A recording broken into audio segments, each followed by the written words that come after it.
Here is our seventh story, The Ladybird's Adventure. A little ladybird lived under a leaf. She worked hard all day. One day, she was walking along a branch, thinking, I am late today. I must hurry home. Just then, a breeze blew her right off the branch.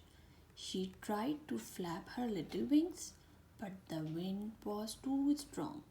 She thought, oh, I hope I am not blown all the day to the end of the world.